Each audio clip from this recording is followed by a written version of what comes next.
me hizo recuerdo de que tenía que cerrarlo, pero ahora no me da la opción enviar esta reunión, pizarra, cambio de diseño, pantalla completa, aplicar efectos visuales, notificar uso inadecuado, solución de problemas y ayuda. A ver, si por este lado podemos.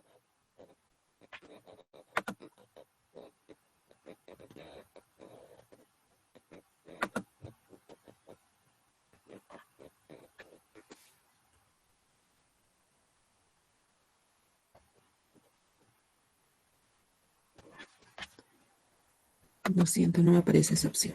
Ya. Pero Luis va a ser muy gentil de pasarles la grabación, por favor.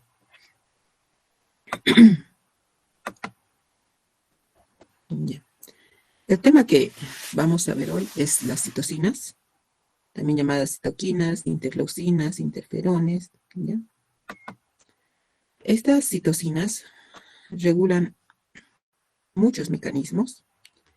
¿Ya? ¿Para qué? ¿Con qué objetivo es este? Para realizar la duración y amplitud de la respuesta inmune, ¿sí? Es decir, por cuánto tiempo la respuesta inmune debe estar activa o debe, si el término vale, tranquilizar, regular ciertos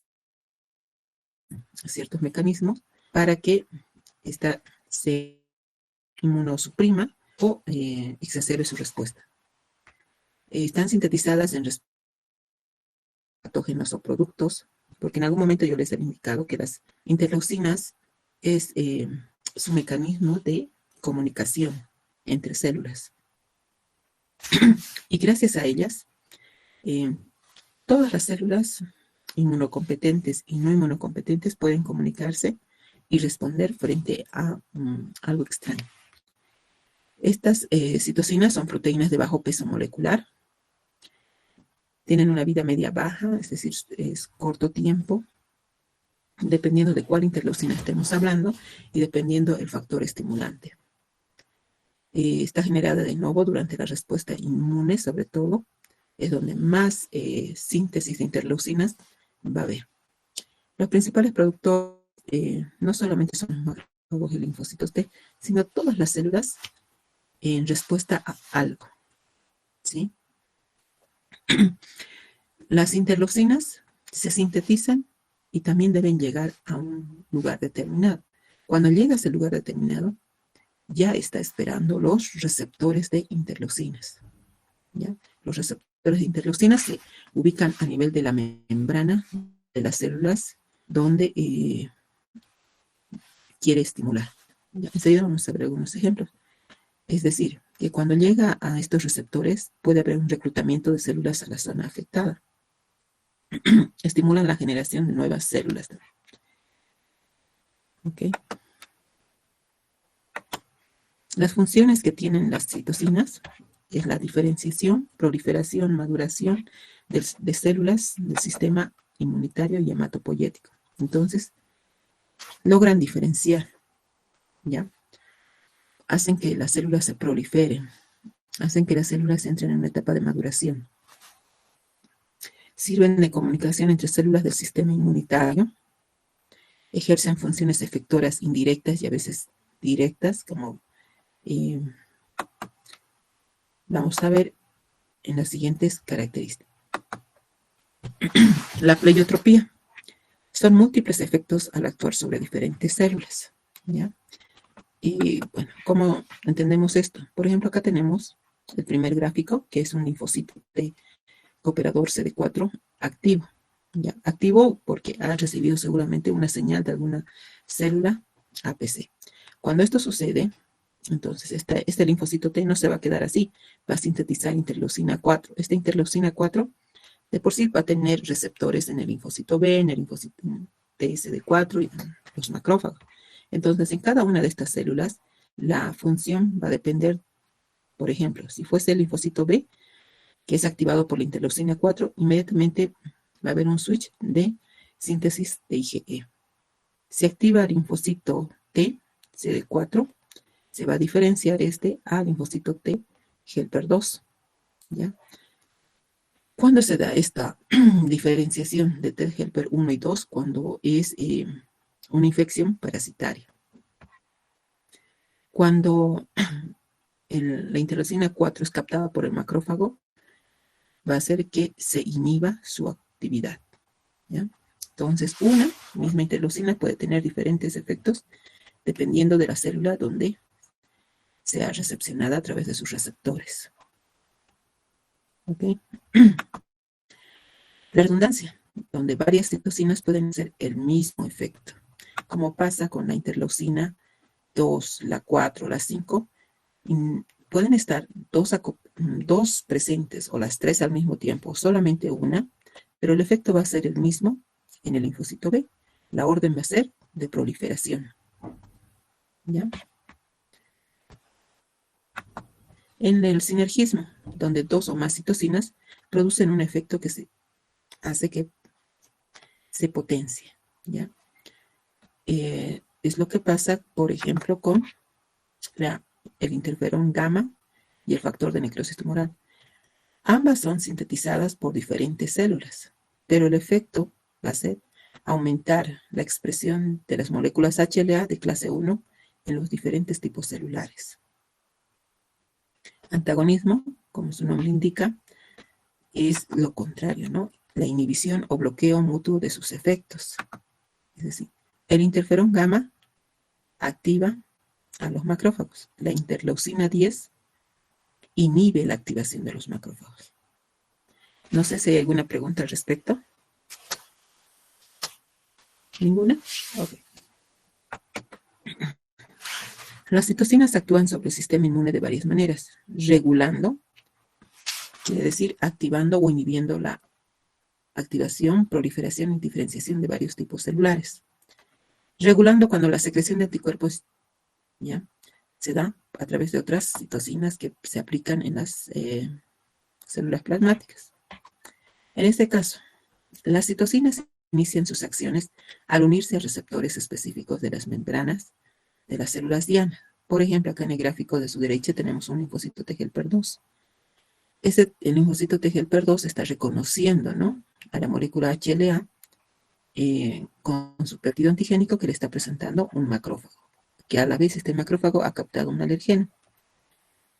Aparte de lo que es la primera señal que involucra el TCR, HLA, péptido antigénico, el macrófago también sintetiza interleucina 1. La interleucina 1 es captada por los receptores del linfocito T helper 2.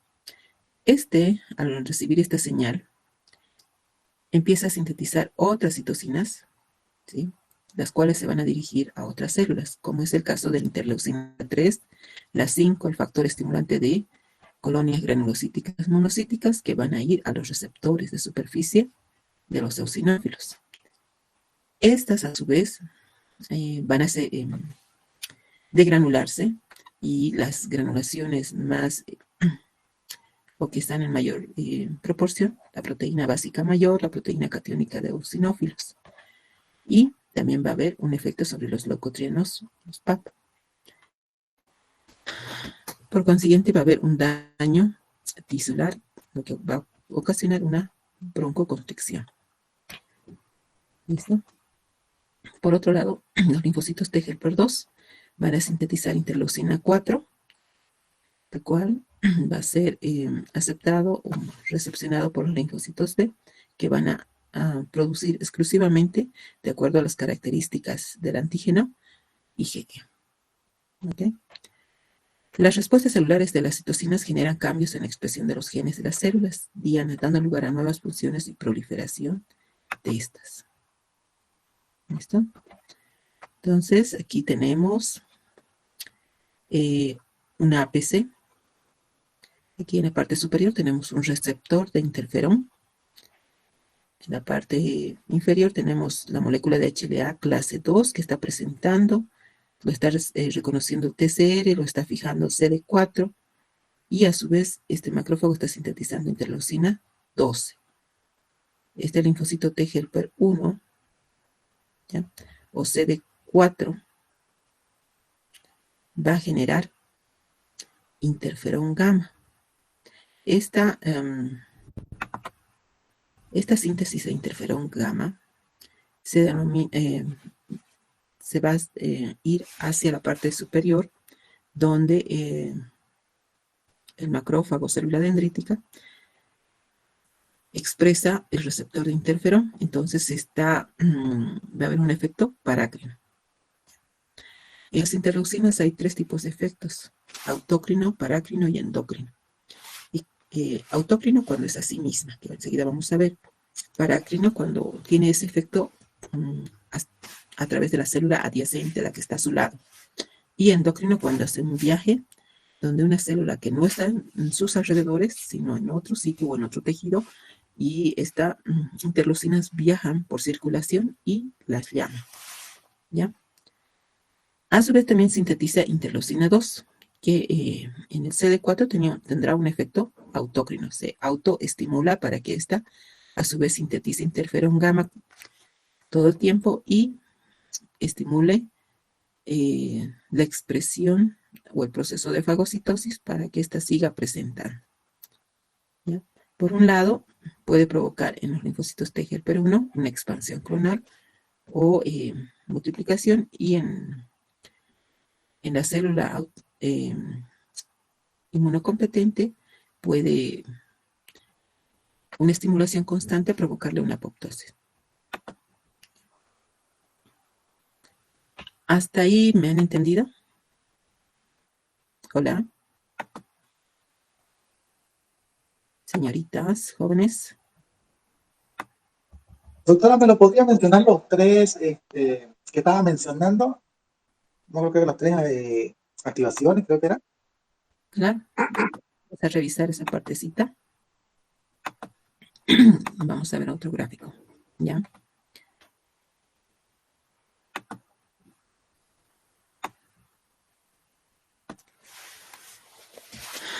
Acá tenemos los efectos. Son tres tipos de efectos principales que realizan las citocinas.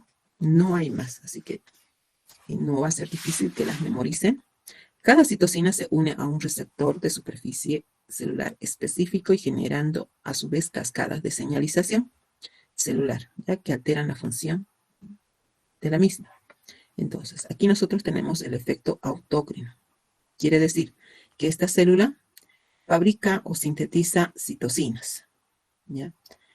A su vez, hace que se expresen sus receptores para esta misma citocina que está sintetizando. Entonces, se autoestimula. Esto se llama efecto autócrino, a sí misma. Puede darse el caso en que estas citocinas sean recepcionadas por los receptores de células vecinas, adyacentes, que están generalmente al lado. Ese sería un efecto parácrino, ¿ya? Y el tercer efecto, cuando digamos que en este caso esta célula, en el dibujo vemos con núcleo verde, sintetiza citocinas, pero no hay la célula que quiere estimular.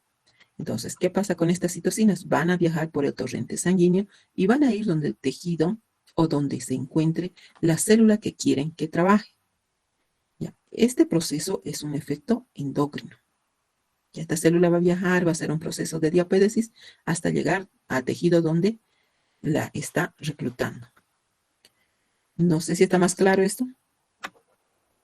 Sí, doctora. Muy bien, gracias. ¿De qué?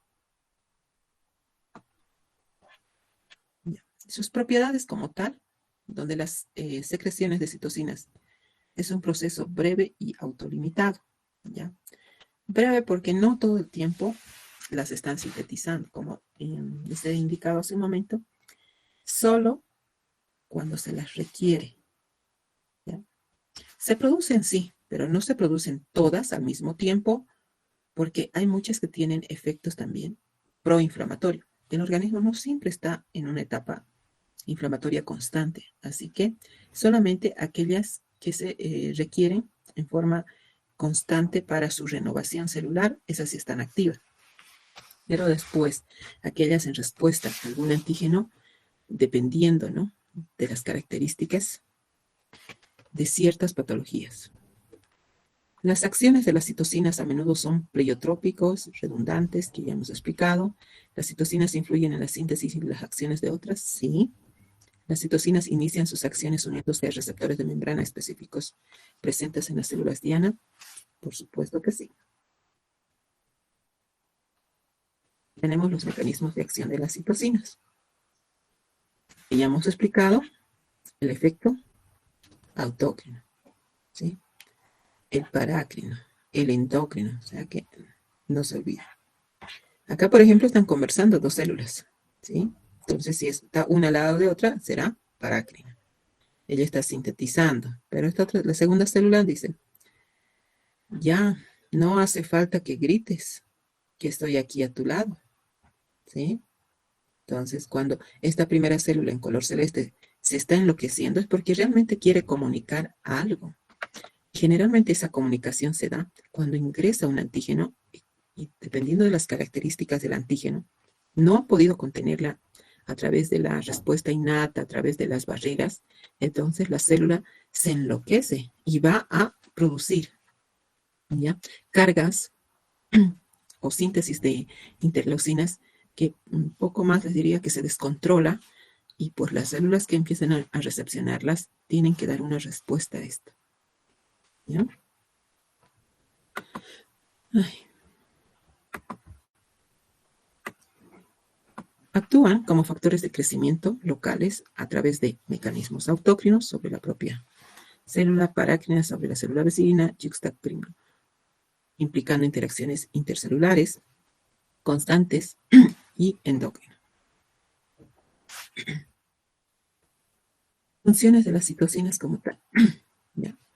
Las citocinas actúan induciendo o suprimiendo su propia síntesis o la de otras citocinas o sus receptores, como hemos visto, ¿no? Intervienen como factores de crecimiento de distintas células, entre las cuales, y de forma destacada, las células hematopoyéticas. Entonces, hay grupos, o sea, las citocinas es una familia grande y cada una tiene una función diferente, ¿ya? Tienen la capacidad de estimular la formación de granulocitos y macrófagos en la médula ósea. Las citocinas pueden favorecer de manera sinérgica la acción de otras citocinas o bien actúan como verdaderos antagonistas de sus efectos biológicos y se caracterizan por sus efectos redundantes, es decir, que constantemente se está produciendo para estimular a las células. Es lo que nos interesa ver, la importancia clínica de las citocinas. ¿Ya? Las citocinas son responsables de la regulación dinámica de la maduración, crecimiento y la capacidad de respuesta de las células inmunitarias y son determinantes e importantes en la salud. ¿Ya?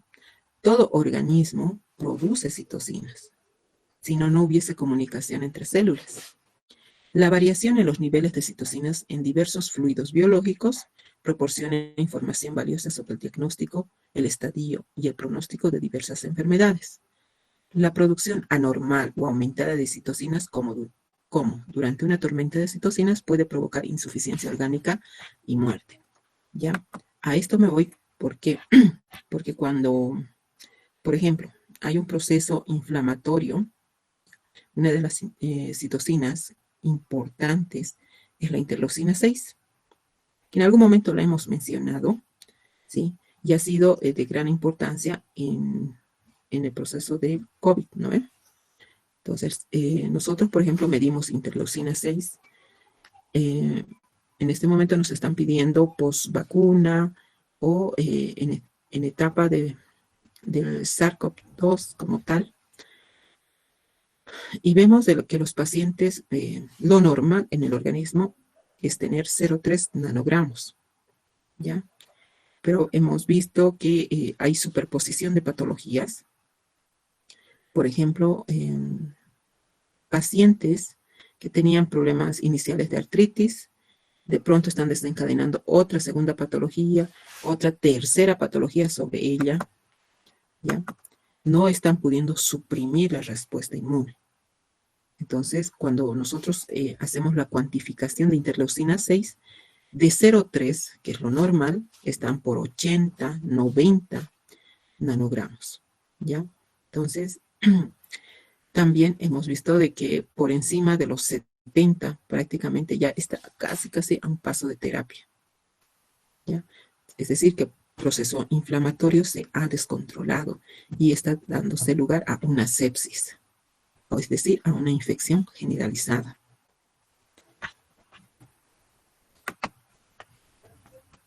Vamos avanzando. Tipos de citocinas que tenemos.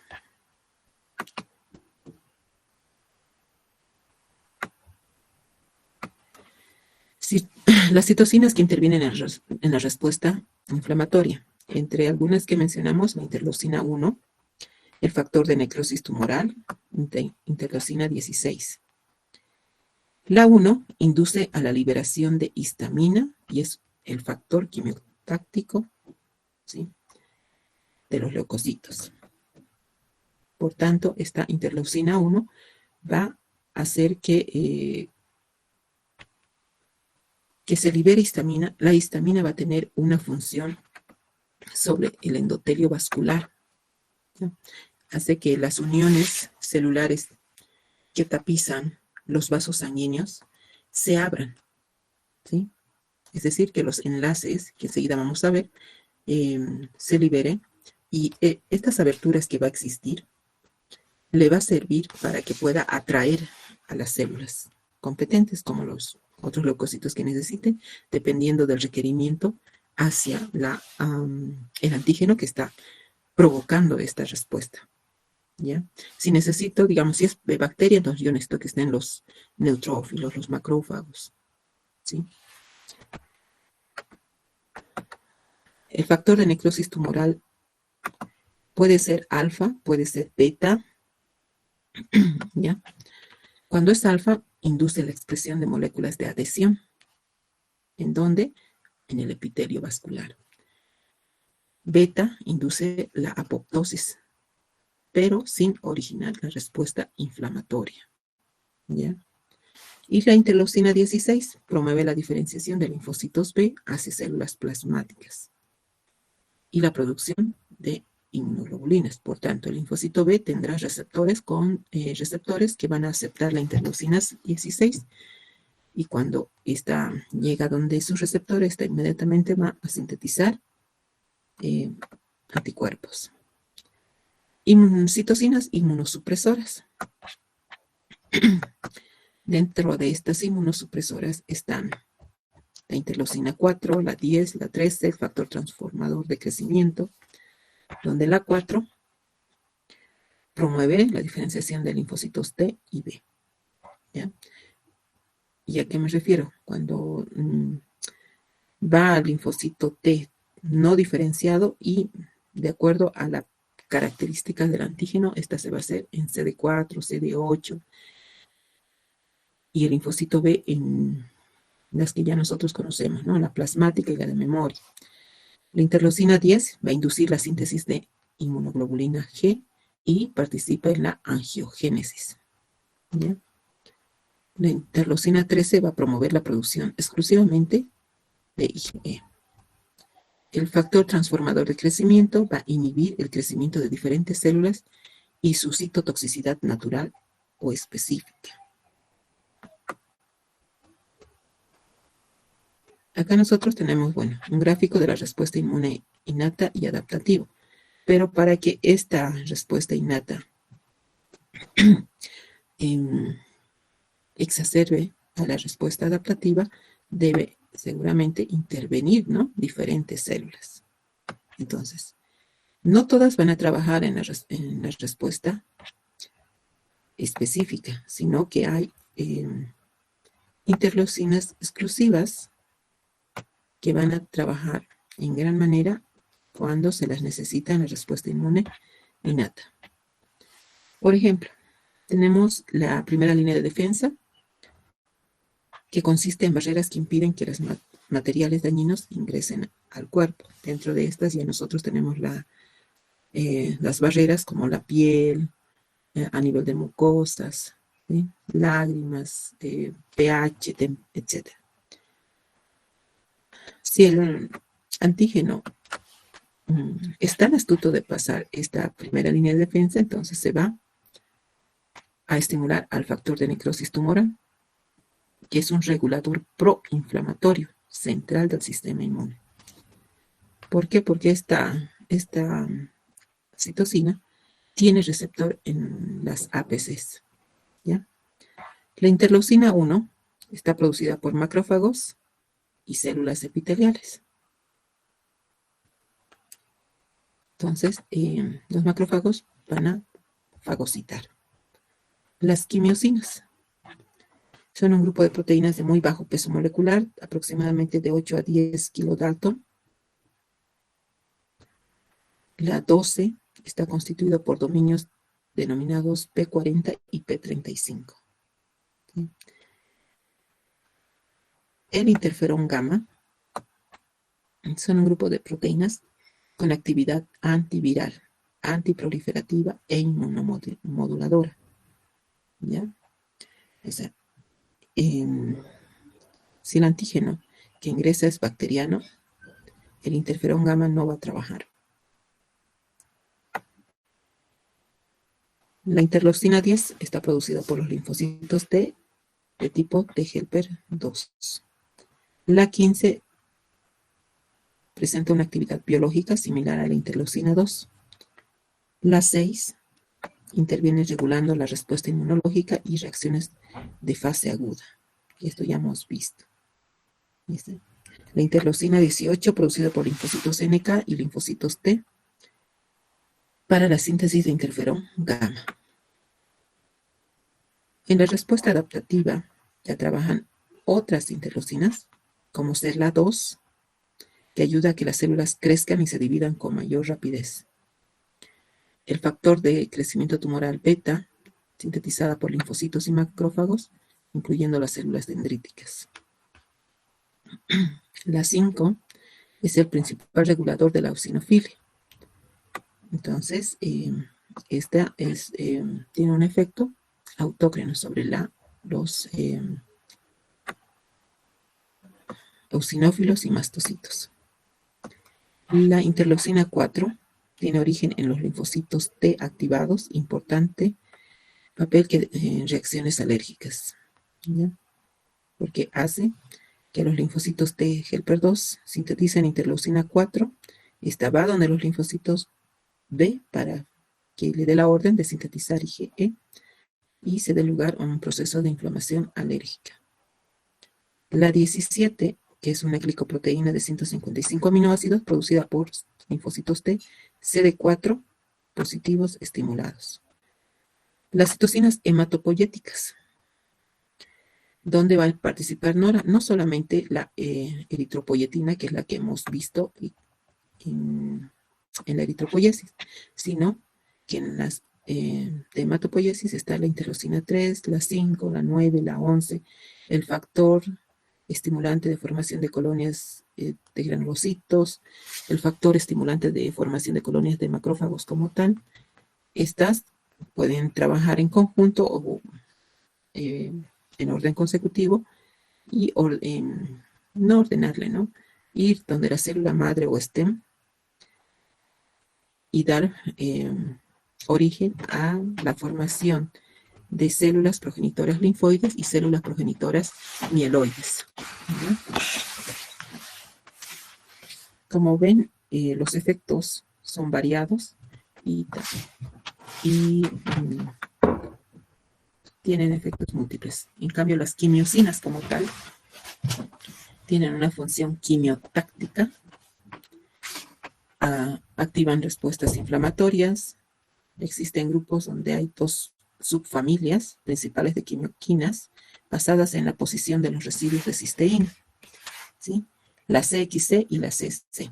Entonces, nosotros conocemos a las quimiosinas, la vamos a, se usa la nomenclatura C mayúscula, que denomina quimiotaxia para linfocitos exclusivamente, y las quimiosinas CC, que es un proceso de quimiotaxia para monocitos, eosinófilos, basófilos y linfocitos.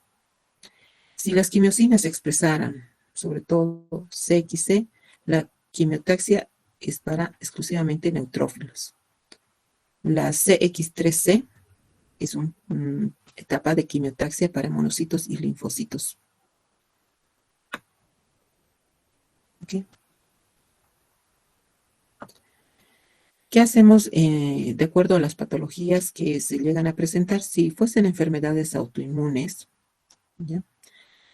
Tendríamos que cuantificar la interleucina 1, la 2, la 6, la 12, la 15, la 16, 17, 18, la 23, el factor de necrosis tumoral alfa, interferón alfa, interferón gamma, para enfermedades autoinmunes, ya que estas enfermedades autoinmunes son consideradas también como enfermedades inflamatorias crónicas degenerativas.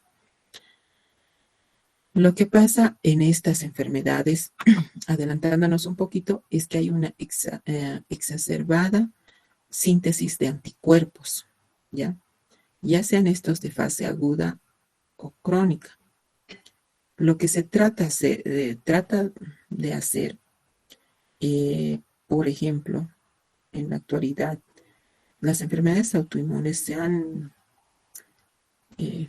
presentado ya desde la pandemia, se han exacerbado. Entonces, se está tratando de regular a través de la supresión o inmunosupresores, ¿ya? Como el rituximab, que es un medicamento.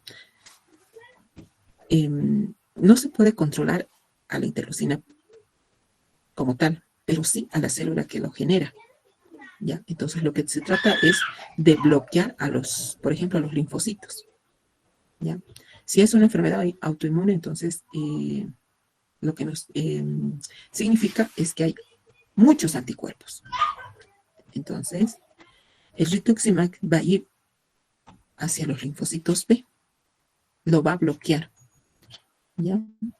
Y ya no va a recibir señales de las interleucinas que le van a llegar a sus receptores, es decir, que en pocas, el receptor que expresa el linfocito B va a ser bloqueado, ¿ya? Y ya no va a sintetizar anticuerpos. Y va a bajar la cantidad de anticuerpos. ¿Y esto qué significa para el paciente? Significa que los anticuerpos ya no van a reconocer sitios propios, ¿sí? Y la degeneración de ese tejido se va a autolimitar. Pero eso no quiere decir que se vaya a curar, ¿ya? Solamente están bloqueando a las interleucinas. No sé si me dejo entender. Ahora, el detalle es que no se está controlando, ¿ya?, el medicamento como tal. Y eso es, ¿cómo les puedo decir? Al no haber ese control, ¿sí?, bajamos mucho, ¿ya? Mucho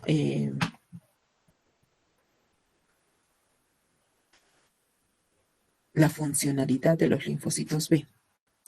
Y como ya está totalmente anulado,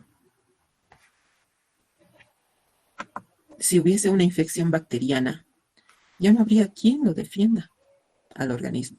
Entonces, como que hay que tener mucho cuidado con esto, ¿ya? Por eso en algún momento les he dicho que realmente no hay profesionales que se dediquen exclusivamente a las citocinas. Y desde mi punto de vista profesional, les digo de que esta parte va a ser el boom de aquí.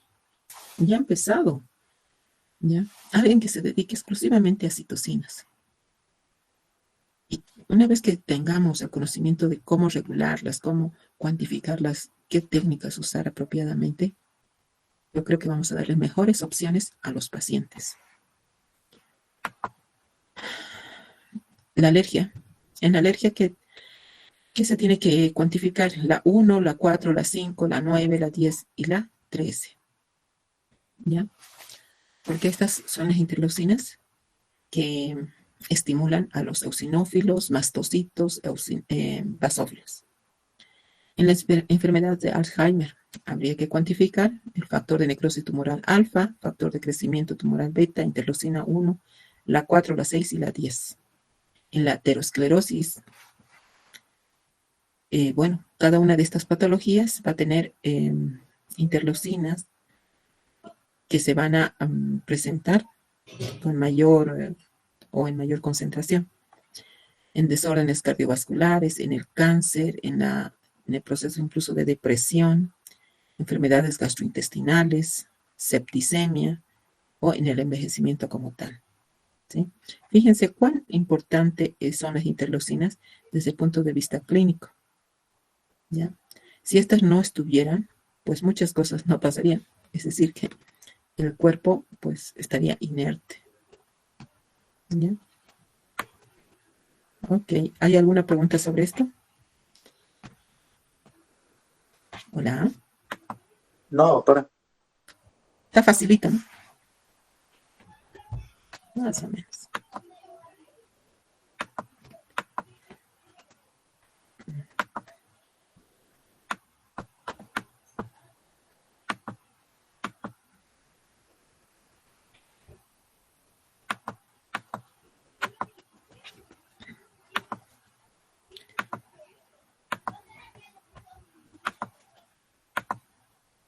Ya. Hemos visto las interleucinas. Ahora también vamos a ver un poquito de los receptores de las citocinas. Se dividen en 5 familias principales y esto va de acuerdo a la estructura proteica, tanto en la zona de reconocimiento como en la citoplasmática de transmisión de las señales que éstas emiten. Los receptores de factores de crecimiento hematopoyético a nivel de las células en etapa de formación, receptores de interferón, receptores de factores de crecimiento transformante, receptores de factor de necrosis tumoral, receptores de la superfamilia de inmunoglobulinas. No quiere decir que estas fabriquen inmunoglobulinas, sino que tienen en estructura características similares a las inmunoglobulinas y receptores de quimiosinas. ¿Ya? En forma gráfica tendríamos estas características: receptores de citocinas de tipo 1, hemopoyética, entre las cuales están desde la 2 hasta la 15. Y luego están los factores estimulantes de las respectivas colonias, tanto granulocíticas, monocíticas, hormona de crecimiento, la prolactina, que tienen estas características. Estos receptores en realidad son proteínas transmembranales, cuya estructura está hecha de secuencias de aminoácidos. ¿Ya? Tenemos los receptores de citocinas tipo 2, que van a recepcionar a interferón alfa, beta, interferón gamma y la 10. Los receptores de factor de necrosis tumoral, ¿sí? Entre los que tenemos que esta va a recepcionar igual un factor de necrosis tumoral, linfocitos T, CD40, factor de crecimiento nervioso, receptor de la superfamilia de inmunoglobulinas. Como ven, aquí presenta características como de dominios, que lo hemos visto en la estructura de anticuerpos. ¿Ya? Y receptores de 7 alfa, hélice, transmembranar. Estas quimiosinas que se muestran como receptores tienen una estructura similar a lo que nosotros bueno, si no lo hemos visto, seguro en hematología han visto el factor RH, ¿sí? Que es similar a esta estructura. Es una proteína transmembranal que se expresa. El problema aquí es que su expresión puede ser bloqueada por otras proteínas que pueden estar en el citoplasma, bueno, por fuera de la célula, y que hagan que la función de esta proteína sea minimizada.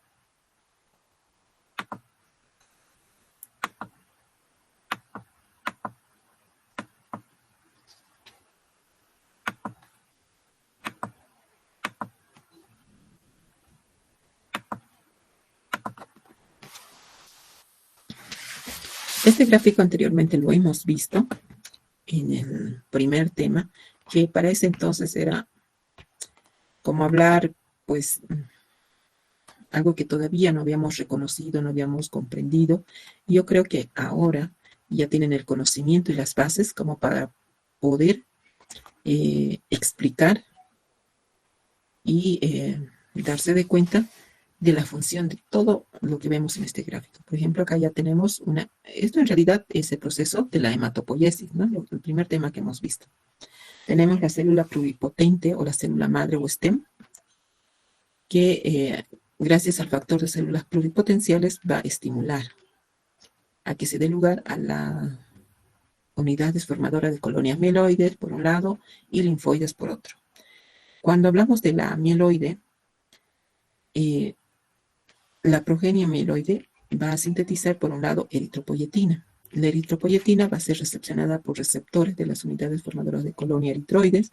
Estas a su vez van a sintetizar eritropoyetina para que los hematíes lleguen a término de su madurez.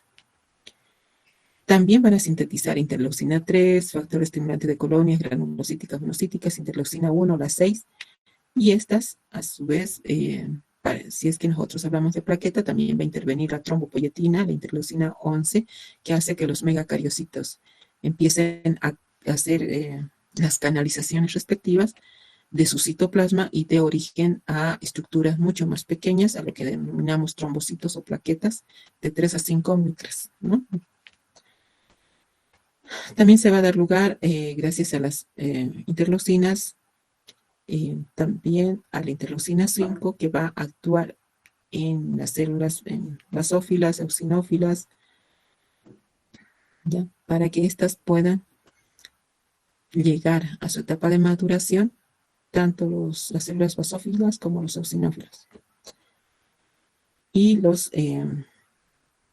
las unidades formadoras de colonias granulocíticas monocíticas que sintetizan interleucina 3, ¿sí?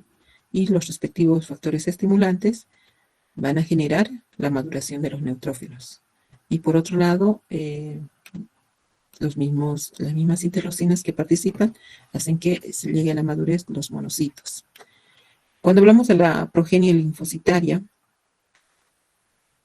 la interleucina 7, ¿sí?, hace que se generen la maduración de los linfocitos B. También a nivel del timo, la interleucina 7 ya va a hacer que se estimule al linfocito T, ¿ya? Porque esta ahorita es total, no se diferencia si es T, CD4 o CD8. ¿Listo? Ustedes en sus trabajos finales me imagino que van a explicar mecanismos inmunológicos, ¿ya?, que van a ser continuos. Y seguramente no en todos van a poder encontrar este tipo de gráficos. Por lo tanto, pero sí van a encontrar la teoría. Lo que tienen que hacer es dibujarlo y indicar, ¿no? ¿Qué interleucinas? No sé ahorita cómo o sobre qué van a elaborar sus trabajos finales de semestre, que está a cargo de los docentes de prácticas, ¿ya? Pero me gustaría que toquen la parte de patologías, porque es realmente importante que ustedes lleguen a comprender los mecanismos.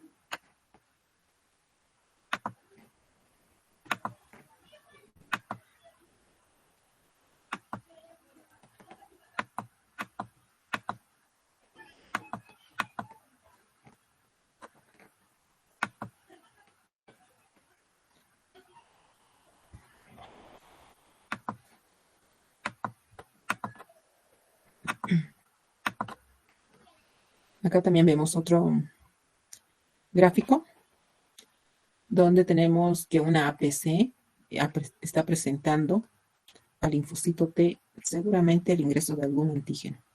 Inmediatamente este macrófago, o esta APC empieza a sintetizar factor de necrosis tumoral alfa, la cual va a ser recepcionada por las células del endotelio. Esta, a su vez, va a generar interleucina 12 u otras que requiera que salgan de circulación para ir a este tejido, ¿ya? También va a sintetizar interleucina 1 y la 8, que va a ser recepcionada por el neutrófilo. Este neutrófilo va a potenciar, o sea, se lo requiere, seguramente las características del antígeno es bacteriano. Entonces, el mastocito va a generar factor de necrosis tumoral alfa para que el neutrófilo empiece a trabajar con su sistema bactericida a través del estallido respiratorio oxígeno dependiente, o puede ser no oxígeno dependiente a través del INOS. También el linfocito T va a generar factor de necrosis tumoral alfa que estimula el neutrófilo. Va a generar interleucina 5 para que los eosinófilos se proliferen. Interleucina 2 para estimular a los linfocitos T citotóxicos. Va a estimular a que se diferencie en linfocitos T helper 2, T helper 1, y la producción de interleucina 4 y 12 para poder darse lugar a que se proliferen y se diferencien estas células. Va a hacer la síntesis de interleucina 12 para que las NK se activen. Va a producir la interleucina 10 y 13 para que las células plasmáticas generen anticuerpos. va a producir la interleucina 4 y 5 para que el linfocito B de memoria, ¿sí?, se convierta en célula plasmática y genere anticuerpos. Va a generar interleucina 6, que son proinflamatorias, para activar a los fibroblastos. Estos fibroblásticos van a generar interferón alfa, interferón beta, y estimulan al linfocito B a que trabaje como célula APC a través de sus receptores IgM e IgD, ¿sí?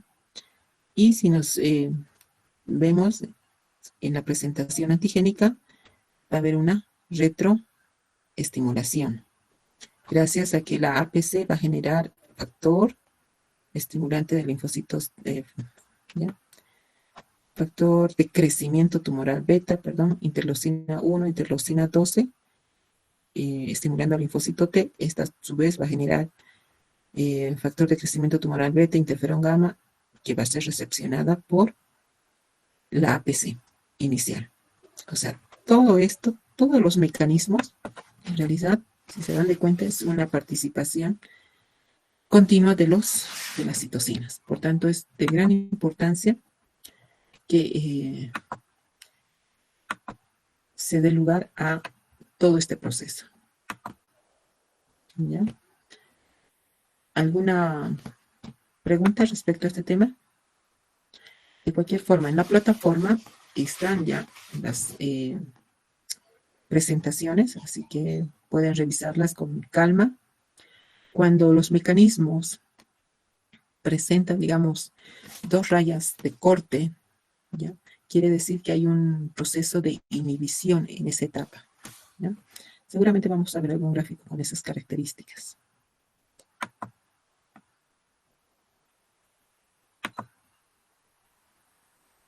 Hola.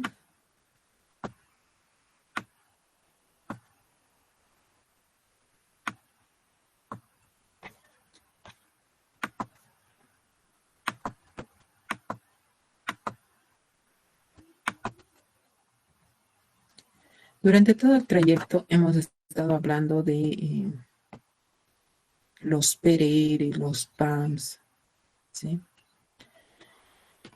Que la anterior semana no fue a ustedes, pero pregunté al otro grupo y la verdad es que he sido... no se ubicaban aún. Y bueno, por esta razón he decidido que en esta parte demos un repasito de lo que son tanto los receptores de reconocimiento de patrones, que son los PRL, reconocimiento de patrones moleculares asociados a patógenos, que son los PAMS. También están los TAMS, que desencadenan mecanismos antimicrobianos de defensa. ¿Sí? ¿Dónde estamos? Aquí. Las características de los PAMS, que son exclusivos de los antígenos, ¿sí? Recuerdan que cuando hemos llevado el tema como antígenos, habíamos revisado los determinantes antigénicos o también epítopes. Hemos visto de que hay secuenciales, conformacionales. ¿Listo? Lo que queremos es dar una pequeña repasada a este punto. ¿Por qué? Porque los PAMS es algo propio de los patógenos, ¿sí? Nunca debería estar en las células propias del organismo. Estos PAMS, cuando se presentan en nuestras células, quiere decir que se ha perdido la tolerancia inmunológica y se están expresando proteínas que las células no las están reconociendo como propias. Empieza a autoatacarse. Los PAMS son esenciales para la sobrevida o patogenicidad del microorganismo, como son parte de su estructura. Son estructuras invariantes compartidas por clases enteras de patógenos, ¿ya?, conservadas evolutivamente.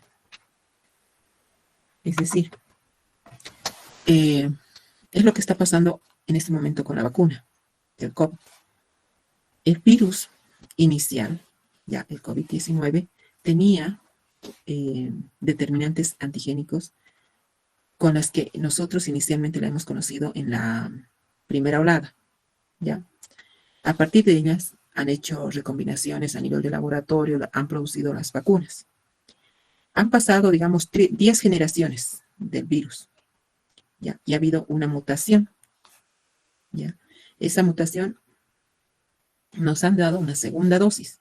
De esa mutación, tal vez en la segunda dosis ha reconocido. Si en la primera nos han dado la vacuna contra 5 determinantes antígenos del virus, con la segunda seguro que hay una similitud en estructura con las 6 y las 7. Entonces, nos ha ido favoreciendo, ¿sí? El propósito de las vacunas que debemos recibir primera, segunda, tercera, cuarta dosis es que nos ayuda a reforzar a través de los anticuerpos, ¿ya? Que van a reconocer, si no en su totalidad, por lo menos estructuras primarias de la primera generación del virus, que van a evitar que éstas puedan ingresar a las células diana y poder causar, digamos, el SARS-CoV-2, ¿ya?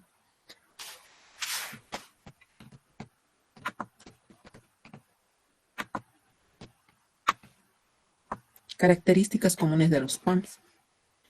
Pueden ser lipopolisacáridos, pueden ser peptidoglicanos, ácido lipoteicoico, manosa de oligosacáridos microbianos, ADN contenido en motivos de CpG no metilados o ARN.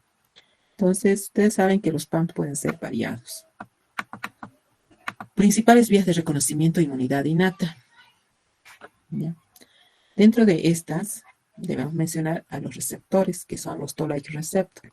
Estos TLR también son un conjunto de familias y de acuerdo a sus características van a reconocer estructuras, ¿ya?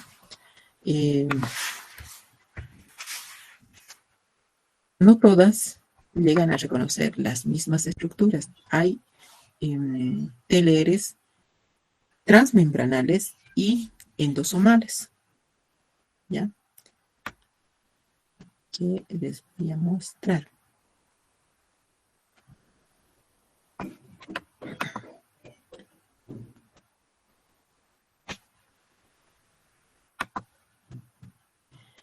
Pero primero, ¿qué hace el TLR? El TLR es un receptor, ¿ya? Puede reconocer estructuras de bacterias gram positivas y gram negativas. Puede reconocer material genético como ARN, moléculas endógenas como el heparansulfato, cristales de ácido úrico, proteínas de choque térmico, entre otros.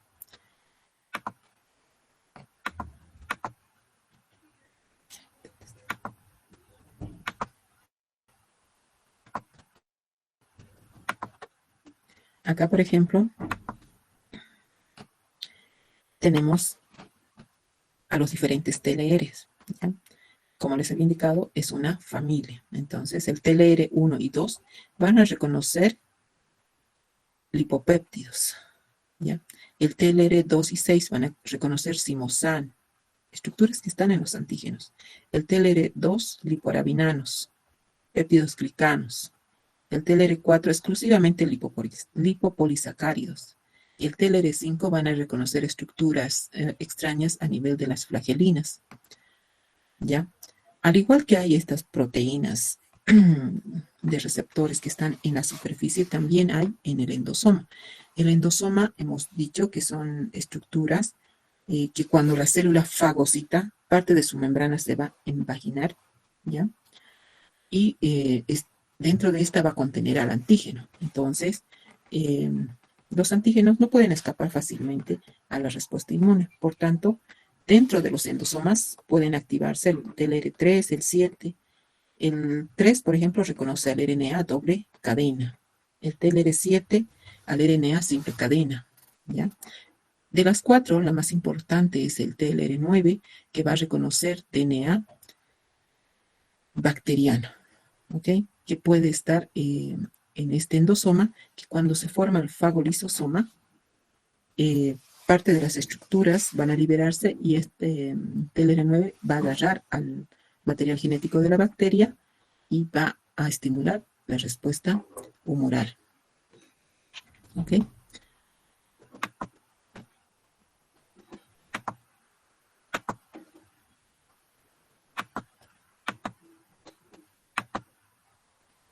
Ya. Los receptores tipo NOT o NLR van a reconocer péptidos glicanos de las paredes celulares, ya paredes, ya no estamos hablando de membranas, de las bacterias intracelulares y también los TAMs. Los receptores tipo RIC, estos van a reconocer estructuras de RNA viral. Los sensores citosólicos de ADN, que también son un tipo de receptores, reconocen a ADN bacteriano y viral. Los receptores de lectinas tipo C, que son los CLR, reconocen carbohidratos de superficie, glicanos presentes en muchos microorganismos, y los receptores carroñeros, entre los que están los diacilglicéridos microbianos, receptores para fagocitosis y captura, que gracias a ella hay una unión a una gran variedad de componentes microbianos. ¿Ya? En la primera etapa yo no les había mencionado estos receptores porque no me parecía, digamos, que entremos tan a profundo esto. En algún momento yo he tocado esto para posgrado, ¿ya? Pero he visto que algunos docentes les gusta esta parte, entonces he dicho, no, ¿cómo no van a saber mis alumnos? Y eso me estaba preocupando.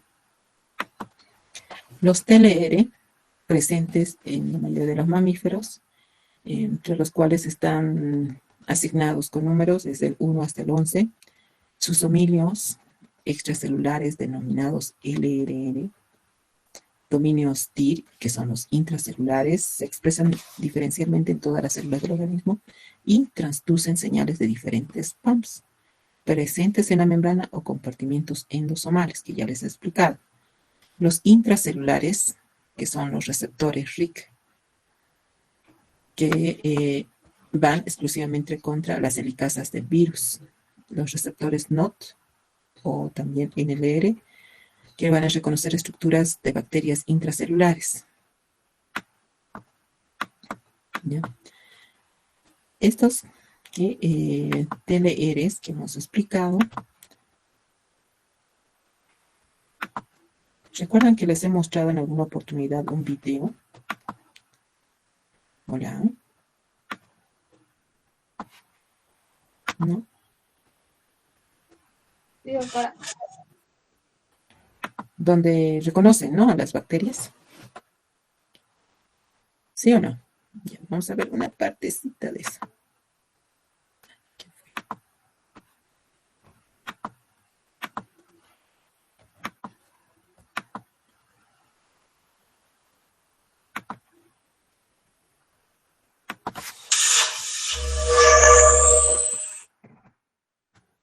La memoria es frágil, así que tranquilos.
Yo creo que a estas alturas ya ese video ha sido súper entendido porque ya hemos visto la mayoría de todo lo que interviene en, en los gráficos, ¿sí?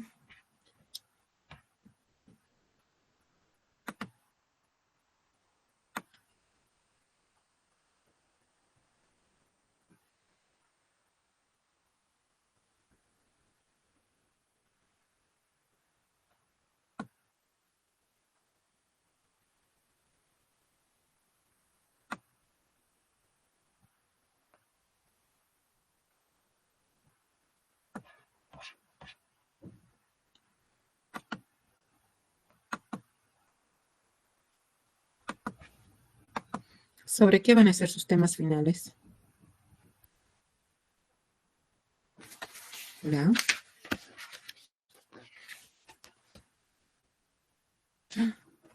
No tenemos todavía, ¿no? Hasta las 7:35 es nuestra clase. ¿Están ahí o están dando ya sus exámenes? No, doctora, yo sigo aquí. Ya. Mauricio será el único que está ahí. Luis también, el resto no sé. Estamos Sí, estamos aquí. Elvira me dice, con nuestro docente no se tocó nada. ¿Cómo es eso? Ah, ya. Ok.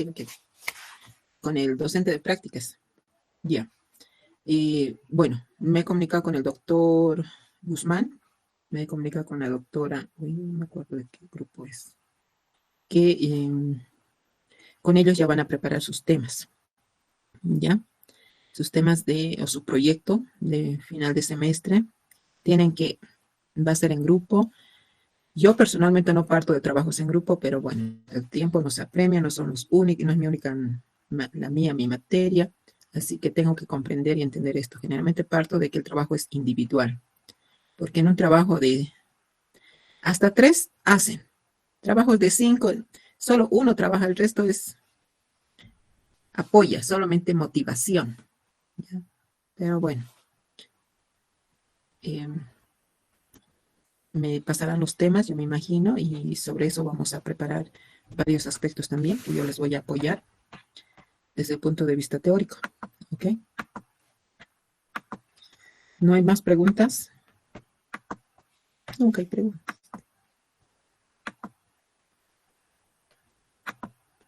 Sí, doctora, antes de que pase, había algo que quería preguntarle acerca, usted había mencionado acerca algo de los receptores de la superfamilia inmunoglobulina.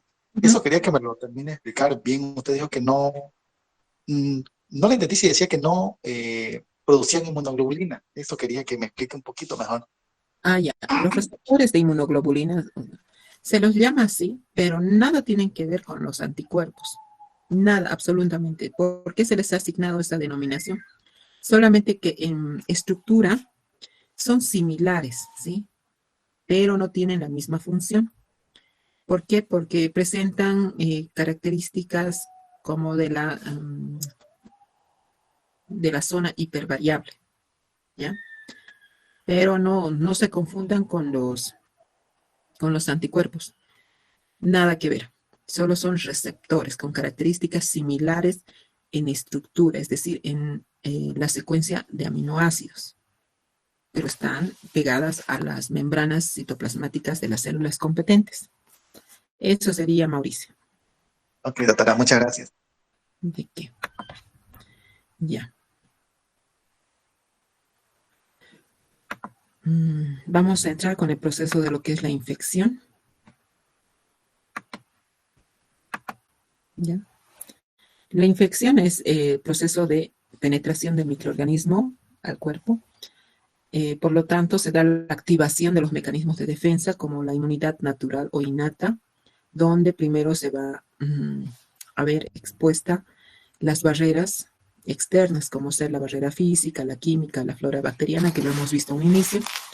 Luego están la inmunidad natural interna por parte de las células, como ser las NK, los interferones, el complemento, la inmunidad adquirida a través de la respuesta celular. Ya estamos hablando de los linfocitos, la respuesta humoral por parte de los anticuerpos, donde se va a analizar la comparación, las células que llegan a intervenir, el esquema general del proceso, la respuesta humoral y la respuesta celular. La infección. En ese proceso se debe tomar en cuenta sobre todo la entrada por donde ingresaron los diferentes microorganismos, entre los que están bacterias, virus, hongos, protozoos, entre otros, al cuerpo. Estos microorganismos pueden ser simbióticos, que en teoría es un beneficio mutuo, que la verdad cualquier antígeno para mí no representa ningún beneficio, porque a corto o largo plazo va a ser dañino.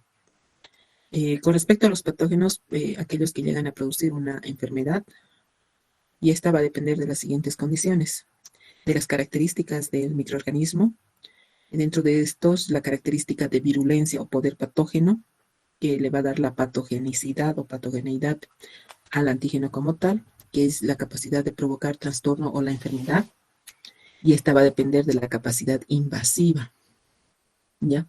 La capacidad de producir toxinas o venenos, que son sustancias químicas que producen enfermedades en el huésped. Generalmente las bacterias llegan a producir exotoxinas y endotoxinas, ¿sí? Hay tres modos de provocar el daño. Algunas solamente liberan exotoxinas, y son las exotoxinas las que nos causan la enfermedad, y no tanto así la bacteria que ha ingresado, ¿ya? Estas exotoxinas son proteínas que se liberan específicas para ciertos tejidos, ¿sí? Como ser las neurotoxinas, las enterotoxinas, que afectan a nivel del epitelio, donde el cuerpo reacciona produciendo anticuerpos específicos contra las antitoxinas. Las endotoxinas forman parte del microorganismo, normalmente son moléculas de su membrana o pared exterior, ¿ya? Y por ejemplo, en las bacterias eh, se quedan en la superficie y liberan exotoxinas, y son las exotoxinas las que causan el daño. Ese es un modo. Otras necesitan que digamos, ingrese, haya un corte, una herida, una lesión, no sé, una herida abierta por donde ingresen, que sea necesario que la bacteria ingrese, y cuando está adentro libera las endotoxinas. Y otro mecanismo es que necesita que ingrese y que libere al mismo tiempo, ¿ya? Del organismo, la receptividad, que será.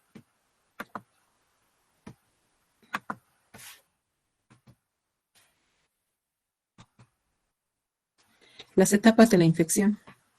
El primer paso es la penetración, ¿ya? Hasta entrar en contacto con el medio interno, el citoplasma de las células, las vías respiratorias, las digestivas, entre otras. Las vías de penetración pueden ser respiratorias, digestivas, a través de las mucosas, de las heridas o por inoculación. Las formas de penetración pueden ser directas o indirectas, a través de vectores. Las indirectas, ya que los seres vivos pueden ser contagiados a través de insectos que transmiten el microorganismos desde un organismo infectado a otro, como ser lo que hace la mosca tsetse, causando la enfermedad del sueño, el mosquito que causa el paludismo, entre otros.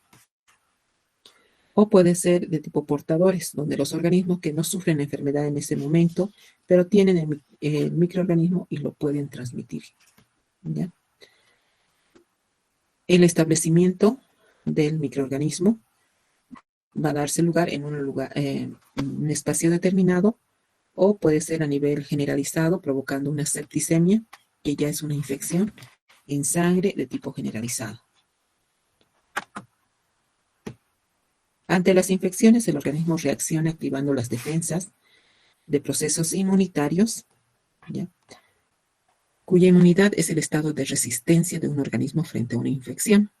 Entonces, los tipos de inmunidad ya pueden ser natural o innata o inespecífica. Esta a su vez puede ser externa, puede ser interna. La externa a través de barreras, la interna a través de procesos como la inflamación, la activación del complemento, el proceso de fagocitosis, el accionar de las NK, ¿ya? Y la adquirida específica, de tipo humoral, puede ser adquirida naturalmente o adquirida artificialmente. Cuando es naturalmente, puede ser tipo pasiva, a través de la leche materna, a través de aquellos anticuerpos que pueden atravesar la barrera transplacentaria, la pasiva, y la activa a través de una infección, ¿sí? Puede ser artificialmente cuando en la etapa pasiva, transferencia de anticuerpos post nacimiento. Puede ser a través de la inmunización por vacunas. ¿Ya? Este es un recordatorio de la respuesta inmune natural y la adquirida. En la natural van a trabajar la primera línea de defensa a cargo de las células. La respuesta es rápida, inespecífica, no genera memoria. Dentro de los factores humorales está el complemento, la proteína C reactiva, interferones, citoquinas. Y en las células, todos los fagocitos, las células NK, que si comparamos con la adquirida, es altamente específica, genera memoria. Los factores humorales de gran importancia son los anticuerpos, y está a cargo de las células, bueno, de los linfocitos B y de los linfocitos T. ¿Ya? Todo esto es algo que ya hemos visto en la primera etapa. Y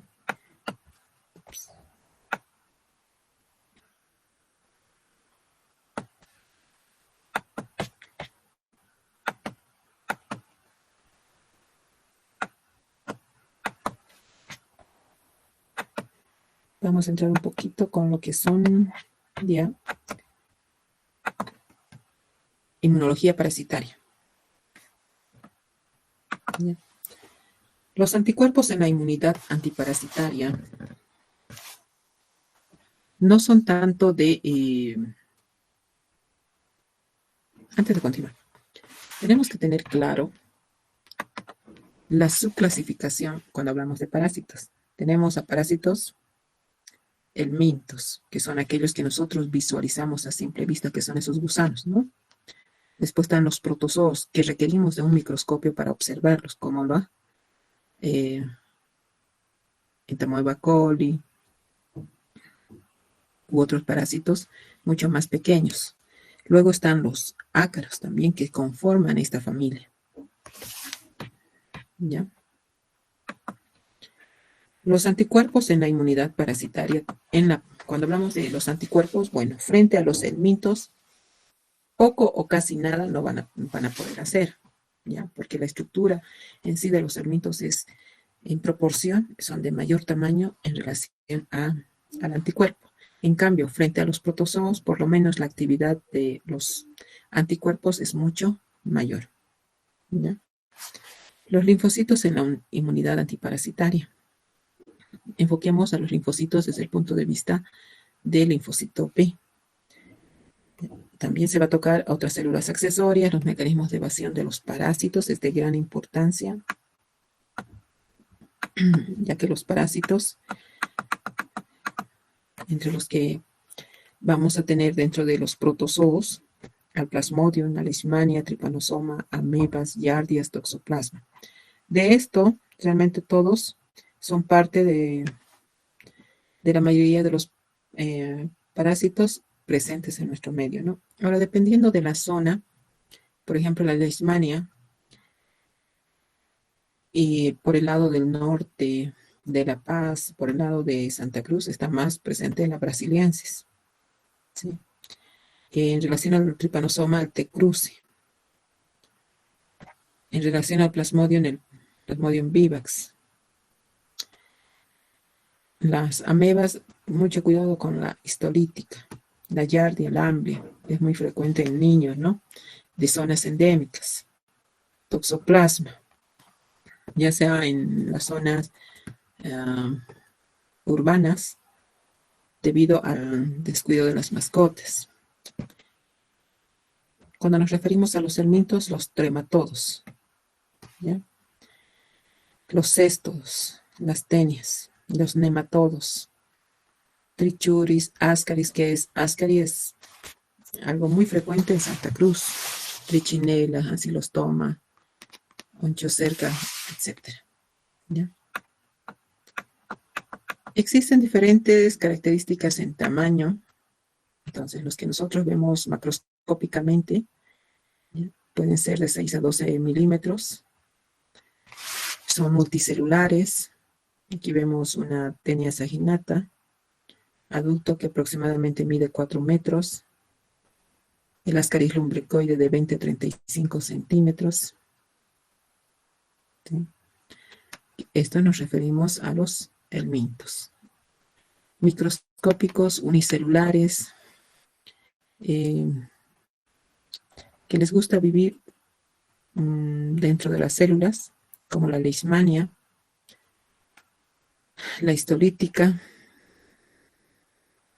el falciparum. Fíjense que son como anillitos dentro de las células de los glóbulos rojos, el ascaris lumbricoide, que en huevo no fertilizado. O sea, vemos toda la parte de protozoos, ¿no? Desde el inicio hemos mencionado las vías de ingreso en forma general, ahora específicamente a nivel de parásitos. Por vía oral pueden ingresar tenias, ascaris, oxyurus, toxoplasma, giardias, amebas. A través de vectores, el Plasmodium, leishmania, trypanosoma, filarias. Vías transplacentarias, el Toxoplasma gondii, uno de los parásitos de mayor frecuencia en nuestro medio. A través de la piel, esquistosomas, oncinarias, strongyloides, estercoralis. Las cercarias también, en el occidente se da eso, ¿sí? Entonces, diferentes lugares de infección. Cuando se da a nivel del sistema nervioso central, puede ser afectado por el Toxoplasma gondii, por la entamoeba histolítica, por el Plasmodium falciparum, por el Trypanosoma spp. A nivel hepático, puede estar afectado por la entamoeba histolítica, la leishmania, Plasmodium schistosoma manzoni. A nivel de la vejiga urinaria, por el schistosoma haematobium en adultos. En los músculos puede estar ubicado la trichinela, la tenia, lo que nosotros sabemos que es el cisticerco, por el Toxoplasma gondii, Trypanosoma cruzi a nivel cardíaco. A nivel de la sangre, el Plasmodium, el Trypanosoma. A nivel pulmonar, los nematodos y esquistosomas en etapas larvarias. A nivel intestinal, la entamoeba histolítica, ascaris, giardia, tenia, trichuris, uncinarias. Ya en vasos linfáticos, las filarias, que es lo que ocasionan las etapas o enfermedades de elefantiasis, sobre todo. A nivel dérmico, la leishmania, la schistosoma, las onchocercas. Cada parásito tiene su ciclo de vida, ¿ya? El ciclo de vida, bueno, no lo vamos a tomar en cuenta sus etapas en detalle, pero sí, cuando hablamos de la respuesta inmune, debemos tener mucho cuidado cuando es una etapa inmadura y cuando es una etapa madura. La respuesta inmune va a variar en ese sentido, ¿ya? Y también dónde está ubicado. Entonces, ¿quiénes van a participar en la respuesta inmune a parásitos? En forma general, tenemos que tener en cuenta los patrones moleculares asociados a parásitos, es decir, los PAMs. ¿De quiénes estamos hablando? Por ejemplo, T. cruzi, su PAMS o determinante antigénico o epítope más fácil de reconocer es el T52, ¿ya? Que es reconocido por el TLR2 en compañía del TLR1 o puede ser el TLR6. En el caso de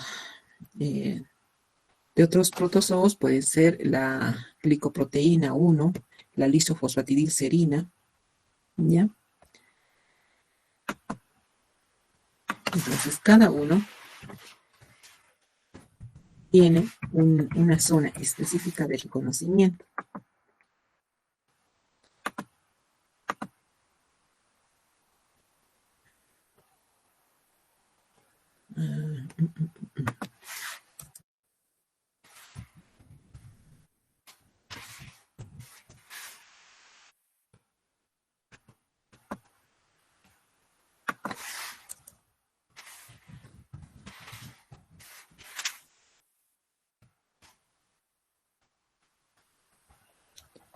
Les quiero mostrar un gráfico, ¿dónde está?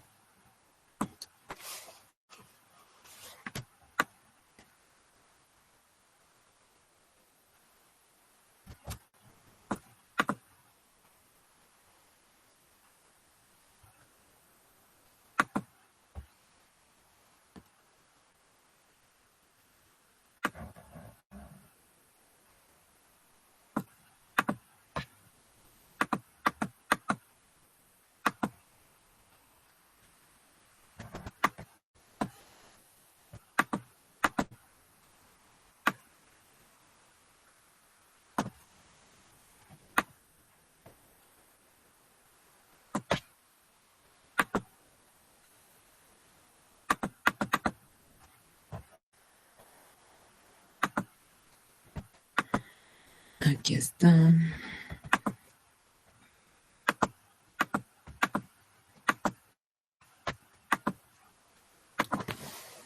Este es, por ejemplo, un gráfico de una tesis, ¿ya? De una colega, donde, fíjense, este es el tripanosoma, ¿ya? Que está expresando en su superficie diferentes determinantes antígenos, los cuales son reconocidos, ¿sí? Por tanto, un mismo parásito puede tener en su estructura muchas a su vez superestructuras que pueden ser reconocidos o también pueden ser como mecanismos de evasión, ¿ya? Y por ejemplo, el tripanosoma en estructura, cada 5 generaciones modifica su orden de aminoácidos. Y cuando modifica, ya la respuesta inmune generada ya no puede responder ante esta modificación. Entonces vuelve a reconocer, a asimilar, a sintetizar anticuerpos que van a reconocer estas estructuras. Y es por eso que no hay una vacuna, ya porque cada 5 generaciones, al igual que en los virus, modifica su estructura de superficie. Ok, quedaremos ahí. Y vamos a ir mucho más a fondo porque tengo que mostrarles varios detalles. Voy a quedar todavía con los docentes de práctica bajo qué enfoque van a preparar sus temas, ¿ya? Pero espero que escojan realmente temas que les ayude a ustedes a comprender las patologías. No se vayan a lo básico, traten siempre de armar buenos trabajos porque va a depender de eso su nota de tercer parcial casi, ¿ya? Hemos visto, no a profundidad, pero hasta donde hemos avanzado hoy día, prácticamente lo básico de inmunología. ¿Listo? Ahora también les he enseñado a interpretar los mecanismos. Háganlo desde ese punto de vista. Si no encuentran mecanismos, ya les he dicho. Lean y a través de la lectura vayan armando sus dibujos para comprender. ¿Listo? ¿Alguna pregunta? ¿Hola? Ok. Quedamos. Bueno, que tengan buenos exámenes, mis mejores deseos. Hasta la próxima semana. Gracias, doctora. Igualmente para usted, un excelente inicio de semana. Ok, gracias.